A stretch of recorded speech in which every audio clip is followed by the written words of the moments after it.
Kaya kung gagamitin mo lang sa akin yung mga pagkakamali ko sa nakaraang taon, hindi yung panabay tanga.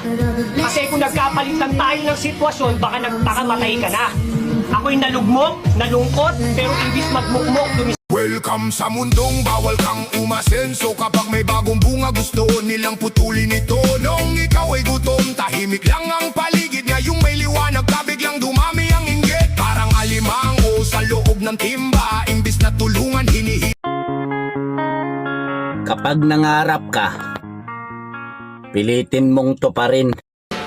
Ano man ang pagsubok at problemang darating, babagal man ang pag-abante, okay lang yan. Basta ang importante, dumidiskarte. Tandaan mo, ang buhay ay hindi laging malungkot at Pag ako pinili mo, matutupad pangarap mo, sinta. Pag ako pinili mo, lalabas ang iyong ganda. Pag ako'y minahal, bubuka ang bulaklak. Pag ako pinili mo, katawan ko para lang sa'yo. Para lang sa'yo, ang giling-giling ko. Para lang sa'yo, ang giling-giling ko. Para lang sa'yo, ang giling-giling ko. Para lang sa'yo, ang giling-giling ko. Mapapaulala,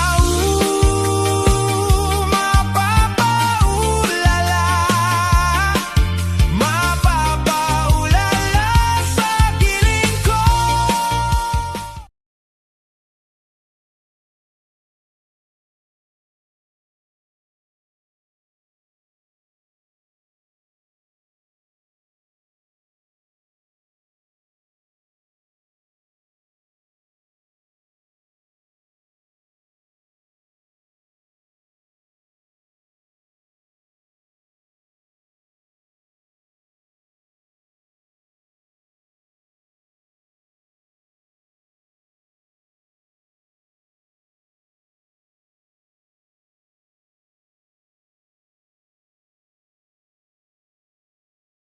Mas masarap pa ring mabuhay nang walang itinatago at walang niloloko.